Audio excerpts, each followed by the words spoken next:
This lecture is about professionalism in nursing.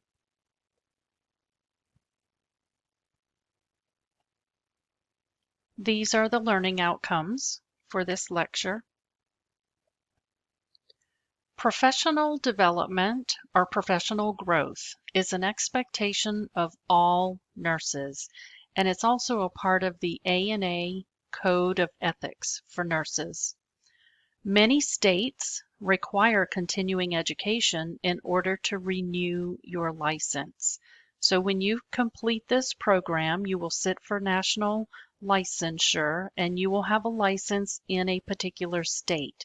Each state has different rules, but most require some continuing education each time you go to renew your license. The purpose is to ensure that you continue to learn and keep your knowledge current. Now, you may have opportunities at your workplace to get continuing education. Some, but not all, offer continuing education at no charge. Those can be used when it comes time to renew your license. But another way to do it is to join a nursing organization and you will receive their journal. Some publish a journal monthly. It might be published quarterly. It will vary from one organization to another, but they typically contain continuing education opportunities in the journal. You can read an article and get credit that you could then apply when you go to renew your license.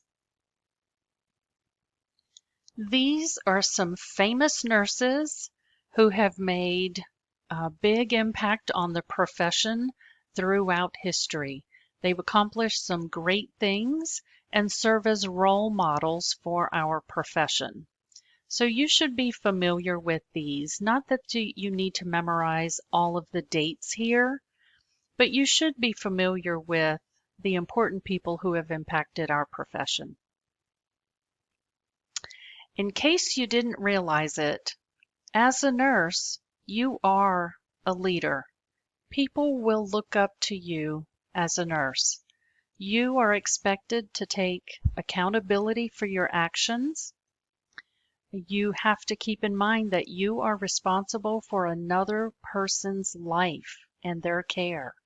So this, in a sense, puts you in charge. You're expected to protect your patient in terms of their safety and doing what's best for them. We've had a lot of discussion about advocacy, and that's a big role for nurses.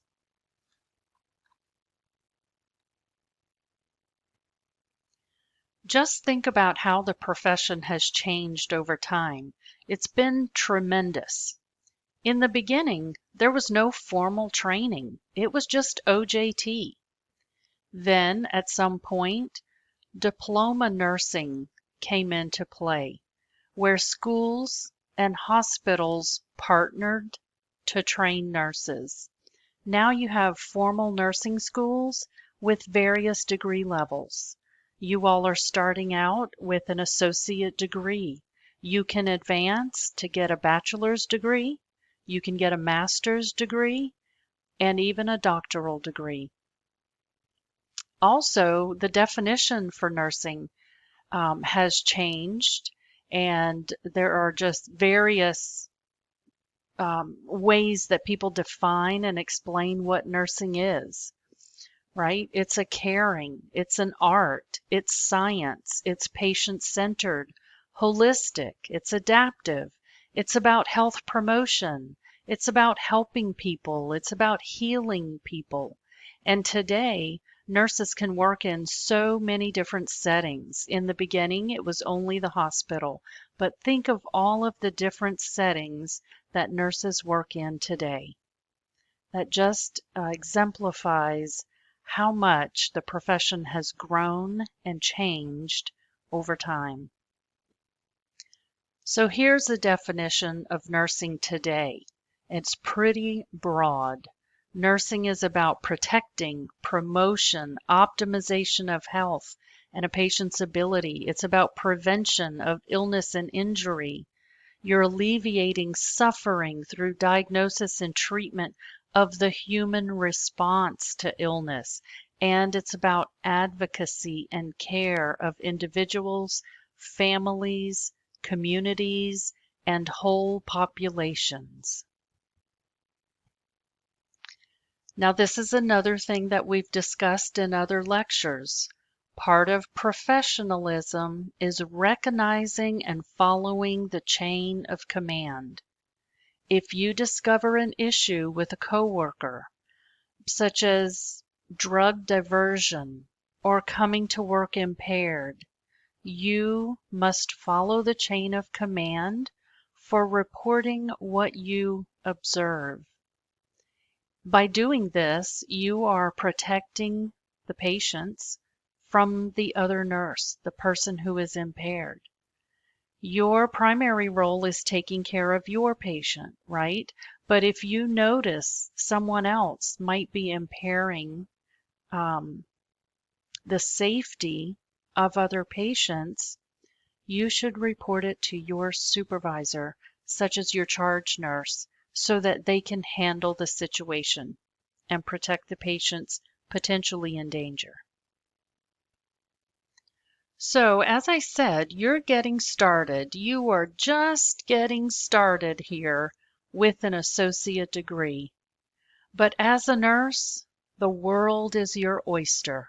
There are so many opportunities for you to advance as a nurse. So this list right here are examples of advanced nursing roles that you could someday fulfill. A nurse practitioner functions similar to a doctor that requires a master's degree, a master's degree at a minimum. Many programs have gone on to be a doctoral degree to become a nurse practitioner. But in this role, you function as a doctor. You can diagnose, you prescribe medications, you can work in outpatient settings such as a doctor's office, or you could work in a hospital in the role of a hospitalist. A clinical nurse specialist is also a master's degree. This person usually works in the hospital and they have specialized in a particular area, let's say neurotrauma nursing, for example. And they would be a leader on that unit with specialized knowledge of a particular patient population. A nurse anesthetist or CRNA. This person works similarly to the role of an anesthesiologist. All right, they are sedating patients for procedures. And also this role, it is, some of them are a master's degree, but some of them have gone on to require a doctoral degree. A nurse midwife, same thing, master's degree, but a nurse midwife works similar to an OBGYN. They care for pregnant people and help with delivery of the baby. Nurse researchers, so this is a person with a PhD. That is what the degree trains you for, how to conduct formal research. Nurse administrator, now typically that is a master's degree. You can get a master's degree in leadership, and that prepares you to be a leader in the clinical setting. You can also get what's called a DNP, so that is a Doctor of Nursing Practice. The DNP prepares you to be a leader in the clinical setting. A nurse educator, that's a master's degree in nurse education, and so the focus is specifically on how to be an educator. So that's your MSN. Nurse entrepreneur. Now really that could be anyone who decides to start their own business.